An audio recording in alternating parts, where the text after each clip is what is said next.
Je vais essayer de façon un peu schématique de prendre en compte, parce que je pense que c'est au cœur de la discussion, les différentes phases qu'ont connues les relations partis, syndicats, mouvements sociaux, ou plus exactement les mouvements sociaux entre eux, et voir quelles nouvelles questions cela nous pose et cela ouvre pour l'avenir. Première idée, je ne pense pas que la césure syndicats et politique soit un débat d'actualité. C'est un débat qui nous a beaucoup occupés, les relations entre syndicats et forces politiques. Il a été au cœur du congrès de Stuttgart de l'Internationale socialiste de 1907. Il a défini les trois modèles classiques que l'Europe a connus, qui est un syndicat qui crée un parti, modèle britannique, le parti qui domine le syndicat, modèle allemand, puis communiste, enfin, social-démocrate allemand, puis communiste, et le modèle français qui n'a existé en fait que de façon assez courte, d'un mouvement syndical qui se vit comme autonome de tout le reste. Mais ces trois modèles avaient en fait une base commune beaucoup plus profonde que ce qui les différenciait.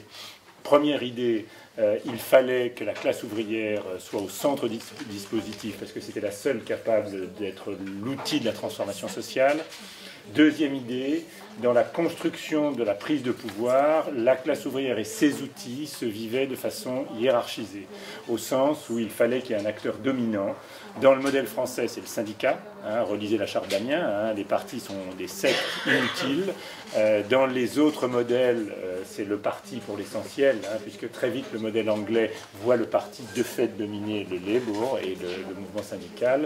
Et dans le modèle français, l'anarcho-syndicalisme s'estompe dès les années 30. Donc on a en fait un modèle qui est très comparable, tant sur le plan de ses bases politiques et idéologiques que de sa pratique, dès en tout cas les années 30. Bon. 68, et Serge l'a dit tout à l'heure dans son introduction, aurait pu changer ça. Puisqu'en 68 sont apparues de nouvelles thématiques dans le débat politique, dans le débat des mouvements sociaux. Je pense au féminisme, à l'écologie, aux droits des homosexuels. On pourrait multiplier les exemples qui auraient pu, disons, mettre en débat cette pyramide un peu hiérarchique, tant des acteurs sociaux, classes ouvrières dominantes, que des outils qui les représentaient. Je pense que ça ne s'est que peu fait ou pas fait, pour plusieurs raisons.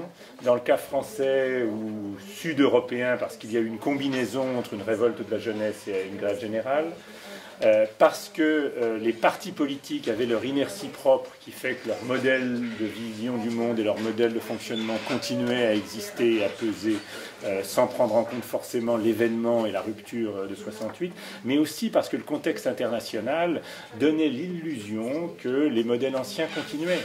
Le Vietnam, le Chili, et puis pour nous, Européens, Espagne, Grèce, Portugal, pouvaient permettre de penser le monde avec une prise du pouvoir de la classe ouvrière, de ses organisations, voire 80 et la suite. Bon. Ce qui a été le vrai tournant, et je dis tout de suite que dans ce modèle-là, qui est évidemment très fort pour nous Français, il y a un cas à part, qui sont les États-Unis d'Amérique, qui eux ont connu un 68, qui n'était pas un 68 ouvrier du tout, qui était un mai 68 extrêmement profond, mais qui lui n'a pas eu comme conséquence la remise au goût du jour ou la réinterprétation dans un modèle cohérent et continu de la primauté de la classe ouvrière. Le vrai tournant, c'est les années 90, je pense. C'est là où les choses basculent dans la culture politique.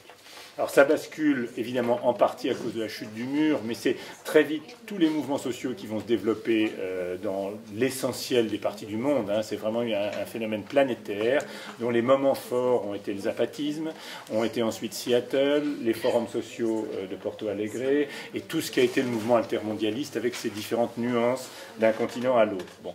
Quelle est la rupture? La rupture est fondamentale parce qu'elle part de l'idée qu'il n'y a plus de hiérarchie entre les mouvements sociaux et les différentes thématiques qu'ils portent. Il n'y a pas de primauté de la classe ouvrière, il n'y a pas de primauté de la question sociale. Toutes ces luttes, toutes ces thématiques se valent et aucune n'est susceptible et n'est autorisée à parler au nom des autres ou à s'exprimer comme étant la contradiction principale, pour le dire vite. Deuxième idée qui va avec, évidemment, mais qui est une rupture aussi très profonde, c'est que la diversité est une richesse. Rappelons-nous des slogans des années 70-80, El Pueblo Unido, l'unité a toujours été au cœur de la transformation sociale et de la façon de voir le combat social dans la gauche. Bon. Là, au contraire, on nous dit il est très important d'être divers. Et notre richesse, c'est notre diversité. hein, et c'est pas notre unité. Hein. Donc là aussi, différence de culture très très importante. Et puis, va avec ça, au début des années 2000, un contournement du pouvoir politique. Hein, bon, avec l'idée que les partis politiques ne sont pas dans les forums sociaux et donc ne sont pas valides à participer à l'altermondialisme. Et puis, derrière ça, une idéologie qu'on pourrait appeler de façon un peu rapide et paresseuse postmoderne. C'est évidemment toujours un peu plus compliqué que ça, mais que certains ouvrages ont bien symbolisé. Je pense au livre de John Holloway, Faire la révolution sans prendre le pouvoir, qui était un peu le livre de chevet de cette époque-là. Hein, bon. Cette époque-là, en fait, s'est trouvée face à des contradictions très vite, hein, dès le milieu des années de la décennie 2000, hein, 2003, 2004, 2005 jusqu'à 2008, avec plusieurs chocs et problèmes qui font que les choses ont évolué. Premier problème, et j'y reviendrai, c'est la victoire des gauches en Amérique latine. C'est-à-dire qu'en fait, le politique est revenu par la fenêtre. Il avait été évacué par John Holloway et il arrive avec la victoire de la gauche dans l'essentiel des pays latino-américains. Et donc, dans le problème que pose la relation entre les mouvements sociaux et ces partis au pouvoir, et on verra que ça n'est pas simple du tout. Et puis surtout, et ça c'est plus universel que l'Amérique latine, le fait qu'on a toute une génération de nouveaux mouvements qui va arriver avec la crise de 2007-2008, hein, les Occupy, les Indignados, mais bien au-delà, hein, puisqu'on va retrouver ça dans les révolutions arabes, on va retrouver ça dans les mouvements comme ceux qu'on a connus en Turquie sur les questions urbaines, au Brésil sur les questions urbaines, à Hong Kong plus récemment sur les questions démocratiques, et on pourrait multiplier les exemples, des mouvements qui tirent du mouvement altermondialiste une culture commune, hein, celle du refus des hiérarchies, celle du refus de la prédominance d'une quelconque thématique sur une autre, mais qui sont des mouvements qui, eux, ne sont pas constitués par des organisations, qu'elles soient syndicales, associatives ou partidaires, mais sur les individus. Et on a donc des mouvements qui se développent, mais dans lesquels c'est l'individu qui est au cœur de la construction de la mobilisation, et pas le mouvement. À Porto Alegre, comme à Seattle, on avait la Via Campesina, donc les syndicats de paysans, les mouvements de paysans, qui dialoguaient avec les ONG environnementalistes ou de droits de l'homme. On avait des partis politiques qui pouvaient être plus ou moins en dialogue avec ces forces, mais à chaque fois on parlait au nom de quelque chose. Hein, au nom de son ONG, d'attaque, d'un mouvement syndical ou de tout autre. Là, on peut être syndiqué, on peut être dans une ONG, mais quand on vient chez les Occupy ou les Indignados, ou sur la place Taksim en Turquie, ou dans les rues de São Paulo, on est là en tant qu'individu. Et ça change radicalement les choses, hein, parce que la façon de construire les mobilisations ne sont pas de même nature. Alors, avant de conclure sur les nouvelles questions que ça nous pose dans les rapports aux politiques, et puis plus globalement dans la nouvelle façon de s'engager dans l'action sociale, il faut peut-être s'arrêter un peu, d'essayer de comprendre le pourquoi tout ça est en train de se passer, qu'est-ce qui, sur le fond, explique ces transformations rapides, hein, puisque le mouvement altermondialiste, c'est 15 ans, les mouvements dont je parle, c'est 7 ans, hein, donc on est vraiment dans l'actualité présente, hein, on n'est pas dans des retours sur une histoire un peu lointaine. Bon. Il y a évidemment, mais ça c'est l'évidence, et ça a été rappelé plusieurs fois, le triple échec, tant des modèles de planification soviétique ou analogue, des modèles sociodémocrates, mais aussi des modèles, il ne faut jamais l'oublier, de libération nationale dans les pays du tiers-monde, qui s'étaient beaucoup appuyés sur les traditions et sur les modes d'organisation du monde communiste ou du monde social-démocrate. Hein, bon.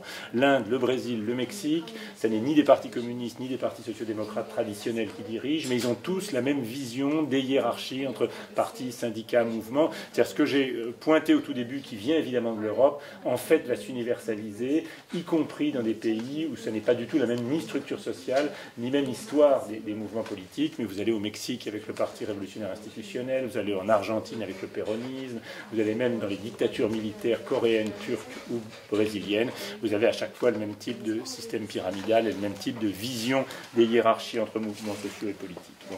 Donc c'est ce triple échec, évidemment, qui explique en partie cette transformation de la culture politique. Il y a une chose qu'on a souvent dit et que je ne partage pas, j'ai pu le penser à un moment donné, mais plus le temps avance, plus je pense que c'était faux, c'était que l'idée derrière ce grand échec, il y aurait d'une certaine façon une crise des idéologies et la fin des grands récits. Bon, ça a pu être vrai, ou en tout cas on a pu le croire vrai il y a une dizaine d'années, je pense qu'aujourd'hui ça n'est plus vrai. Hein, bon, quand on prend des militants qui peuvent être extrêmement loin de nous tous, hein, bon, comme ceux qui ont commis les massacres à Charlie Hebdo ou à l'Hypercacher, ou qui aujourd'hui se retrouvent dans toute une série de pays et qui se vivent comme des militants djihadistes. Bon, ils sont sur le modèle de lutte individuelle aujourd'hui. On n'est plus dans le Al-Qaïda des années 2000, on est dans un tout autre modèle. Mais ils ont une vision du monde extrêmement solide qu'on ne partage pas. Je ne partage pas, et évidemment vous ne partagez pas non plus, mais c'est une vision du monde. Croire qu'il n'y a pas de grand récit dans la parole djihadiste, il n'y a pas plus grand récit que cela. Récit religieux, récit théologique, évidemment il y a du grand récit. Prenez maintenant des choses qui sont plus proches, en tout cas de moi et j'espère de vous, les zadistes.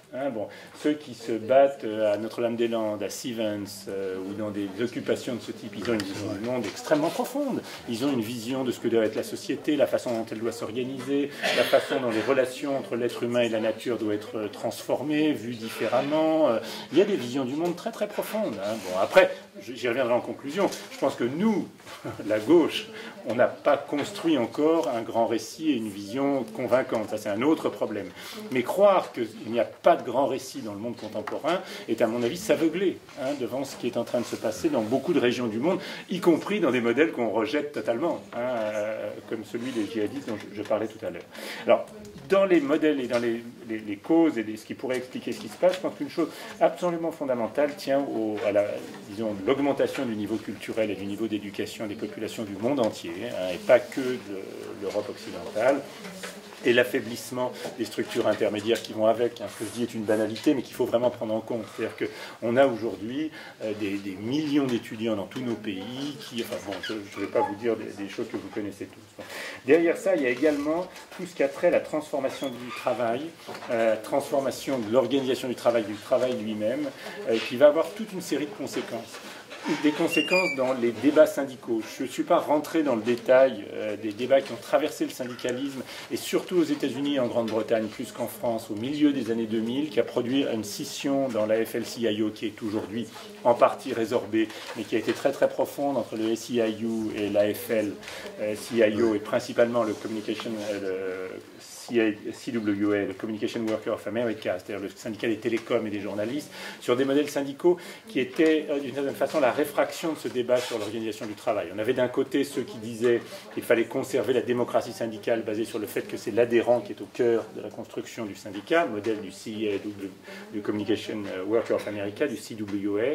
Et puis de l'autre côté, on avait tout ce secteur des services qu'organise le CIU, donc le syndicat des services, qui considérait que pour pouvoir syndiquer des travailleurs issus de l'immigration qui le plus souvent ne maîtrisaient pas l'anglais, qui ne connaissaient pas le système légal américain, il fallait recruter des jeunes étudiants brillants issus de toute une série d'universités et formés par le mouvement intermondialiste pour qu'ils puissent défendre souvent devant les tribunaux ces immigrés en gagnant, c'est-à-dire un certain nombre de luttes, mais ce qui transformait assez radicalement la structure syndicale parce qu'il fallait des ressources, donc obliger les syndicats à fusionner les uns et les autres à ce que refusait le modèle traditionnel syndical qui tenait beaucoup à l'autonomie des fédérations et des structures syndicales. Et puis il fallait en même temps donner de fait le pouvoir à toute cette couche de jeunes étudiants qui étaient ceux qui étaient les organizers et qui étaient ceux qui étaient capables de défendre ces immigrés en leur faisant gagner de leurs droits, mais qui de fait usurpaient d'une certaine façon la légitimité de la démocratie syndicale basée sur l'adhésion et sur le travailleur lui-même qui était au cœur du CWA par exemple. Donc on a eu comme ça toute une série de débats qui ont traversé le syndicalisme et qui continuent à exister à peu près partout, puisque derrière c'est comment s'adresser à ces nouvelles formes de travail précaires qu'on voit se développer sur la planète entière. Et puis c'est des transformations radicales aussi dans les formes d'action. Juste à côté, dans un grand amphithéâtre, il y avait Daniel Tartakovsky, président de cette université, dont vous connaissez, je suis sûr, les travaux sur l'importance de la manifestation comme forme d'action, et qui est en train de fait de remplacer la grève. Dans des pays comme la France, mais on peut dire la même chose de l'Italie, de l'Espagne, il n'y a jamais eu autant d'activités militantes. Il n'y a jamais eu autant, par exemple, si vous prenez le nombre de manifestants, il n'y a jamais eu autant de manifestants dans la rue en France que dans la dernière décennie, dans les 15 dernières années. Beaucoup plus que dans les années 60-70, infiniment plus. Mais en revanche, si vous regardez le nombre de grévistes, là, il y en a de moins en moins. Il y a des courbes totalement opposées. Et au-delà des courbes en termes numériques, c'est la légitimité même des formes d'action qui est en train de se transformer, avec toutes les questions que cela peut poser. Donc on a une transformation du travail qui pèse beaucoup. On a également la montée de lutte sur des terrains différents et surtout des luttes environnementales. Et ça n'est pas au Nord spécifiquement, c'est dans le monde entier. Bon. Et derrière ça, quelque chose que souvent la gauche prend avec mépris, je pense qu'il faut prendre sérieusement, c'est toutes les luttes qu'on appelle les NIMBY, Not in My Backyard, c'est-à-dire ceux qui se battent sur des terrains qui apparaissent comme des terrains de classe moyenne supérieure. Je pense au TGV Paris-Sud-Est, je pense à des luttes de ce type-là où on voit les gens se battre, ou aujourd'hui la LGV au Pays Basque, mais sur lequel je ne vais pas m'étendre plus, mais qui sont très importantes dans beaucoup de pays. Et puis on a enfin une dernière chose qui est un peu un des sujets de mon travail, mais sur lequel je pourrais être intarissable, mais je ne vais pas l'être aujourd'hui, c'est l'importance des technologies et de l'irruption d'Internet dans la façon même de s'organiser, de concevoir le combat politique et d'utiliser l'espace public, un espace public qui se transforme rapidement avec l'Internet. Alors, c'est des choses qu'on va retrouver dans les mouvements sociaux, même quand on ne s'y attendait pas. Moi, je suis très actif dans la coalition pour le climat qui prépare la grande mobilisation pour le sommet climat de décembre 2015 à Paris. Bon, et j'étais donc à New York en septembre pour la grande manifestation sur le climat. La chose la plus intéressante mais en même temps problématique, c'est le fait que parmi les mouvements les plus importants qui ont mobilisé pour New York, on a ce que si on était en économie, on appellerait des pure players Internet. C'est-à-dire que c'est Free contre France Télécom, c'est EasyJet contre Air France, c'est Amazon contre la Fnac. On a des mouvements comme 350.org, 350.org ou Avaz qui sont en fait des sites web. Mais des sites web qui sont capables de mobiliser des dizaines et des centaines de milliers de personnes, parce qu'ils ont la capacité de l'Internet. Donc on a dans l'action la plus classique, qui est celle de la construction d'une manifestation, l'arrivée d'acteurs qui ne sont plus du tout les acteurs que nous connaissions, où on avait toujours le débat traditionnel, syndicats partis d'abord, monter des ONG dans les années 80. Aujourd'hui, on a des acteurs radicalement différents qui peuvent être 5 personnes avec 1 million de clics et de listes mail. Je pourrais rentrer dans le détail. Mais cette construction par l'Internet touche aussi la politique. Prenez en Europe, puisqu'on y est, 3 expériences extrêmement récentes. Les partis pirates, qui se sont effondrés dans la plupart des pays, mais qui ont montré quand même une certaine capacité de mobilisation. Je pense à la Suède, en partie à l'Allemagne et à des pays du nord de l'Europe. Je pense, même si ce n'est pas ma tasse de thé, au mouvement 5 étoiles de Pepe Grillo en Italie, qui s'est construit sur une base Internet. Et puis plus récemment, et on y reviendra dans les conclusions, ce sera ma conclusion, parce que c'est à la fois très positif, mais en même temps problématique, Podemos en Espagne, qui est aussi un mouvement qui se construit sur l'Internet. Donc l'Internet et les technologies transforment très très profondément la façon d'agir en politique, à la fois dans l'organisation et dans l'utilisation de l'espace public. Alors je vais conclure maintenant, pour rester dans les temps, par quelques problèmes sur lesquels j'ai absolument pas de réponse, mais je pense sur lesquels il serait intéressant de discuter. Première question, c'est essayer de tirer un peu le bilan des expériences latino-américaines. Et elles sont extrêmement compliquées, au sens où il y a en Amérique latine 2 catégories d'expériences. Il y a les pays qui ont des partis politiques au sens européen du terme, des grands partis de masse traditionnels, avec un parti social-démocrate ou de type social-démocrate, un parti plus à gauche à côté, modèle qu'on connaît bien. Je pense au Brésil, je pense à l'Uruguay, je pense au Chili. Dans ces 3 pays, on a eu des expériences très comparables à ce qu'on a connu nous en 80 ou ce qu'on est en train de connaître aujourd'hui. Je ne vais pas rentrer dans le détail. Vous avez 3 autres pays qui, par contre, ont connu des modèles beaucoup plus radicaux. Venezuela, Équateur, Bolivie. Dans ces 3 pays, il n'y a pas de parti. Il n'y a pas de mouvements sociaux au sens européen du terme, au sens où on l'entend nous. Une des particularités du Venezuela, c'est pour des raisons compliquées, le mouvement social était en général contre Chavez, et Chavez n'a jamais été capable de construire, et encore moins Maduro, un parti politique digne de ce nom. Il n'y a pas de parti politique au Venezuela. Exemple de l'Équateur est lui aussi intéressant, parce qu'on avait là un pays dans lequel il y avait une maturation d'un mouvement social très fort, avec la CONAIE, la Confédération des Nations Indigènes, et derrière la construction d'un parti politique issu de la CONAIE, un peu sur le modèle du PT brésilien, qui était Pachacuti. Correa a été élu contre tout cela, contre les mouvements sociaux et contre le parti porté par les mouvements sociaux. Il a été élu contre eux, avec une guerre entre eux, que je ne vais pas vous développer, parce qu'elle serait trop longue et trop compliquée, mais qui montre à quel point Correa, tout en réalisant des réformes progressistes sur un certain nombre de domaines, l'a fait sur un modèle extrêmement de pouvoir personnel, ce qu'on appelle le caudillisme en Amérique latine, comme Chavez. Morales, en Bolivie, a été élu dans un contexte un peu différent, porté par les mouvements sociaux. Mais très vite, la césure s'est faite sur des questions environnementales, sur la route construite au milieu du parc qui a créé une césure très profonde dans le gouvernement. Et à nouveau, il a relégitimé son pouvoir par une personnalisation du pouvoir extrêmement forte. Extrêmement forte. Et là aussi, pas de réel parti. Le MAS n'est pas un parti politique au sens où on l'entend nous. Je pourrais l'expliquer plus, mais je ne le ferai pas là. Et donc on a sur le bilan de l'Amérique latine, quelque chose qui n'est pas, je vous assure, sans poser des problèmes assez profonds sur la façon même dont on conçoit la politique. Et puis quand on arrive à l'Europe, on s'aperçoit qu'on a là aussi des expériences qui doivent nous amener à nous reposer des questions compliquées. Hein. Et à nouveau, l'exemple des 5 étoiles et de Podemos, c'est vraiment intéressant, parce que, bon, 5 étoiles, c'est pas mon truc. Bon, mais Podemos, c'est vraiment ce qu'il y a de mieux en Espagne. Hein. Et on voit qu'un peu comme Syriza en Grèce, c'est en train de transformer très radicalement le champ politique espagnol en donnant à la gauche radicale, celle dans laquelle je me reconnais, une possibilité de se construire tout à fait importante. Bon. Deuxième chose extrêmement intéressante avec Podemos, ils viennent des mouvements sociaux. C'est les indignés de la Puerta del Sol qui sont l'origine et le terrain de construction de Podemos. Bon. Mais dès qu'on passe à la politique, tout est compliqué. Podemos, c'est à la fois un mouvement extrêmement démocratique, hein, dans lequel, par l'Internet, mais aussi par des assemblées, les différents membres de Podemos peuvent discuter de tout. En général, au niveau local, la démocratie est absolue. Hein, et vraiment, on a un mouvement assembléar, comme disent les Espagnols, qui est démocratique, vivant, ce qu'il y a de mieux de la politique. Hein, bon. Mais dès qu'il s'agit de passer au niveau central et d'avoir un candidat pour représenter Podemos pour la prochaine élection, là, tout change.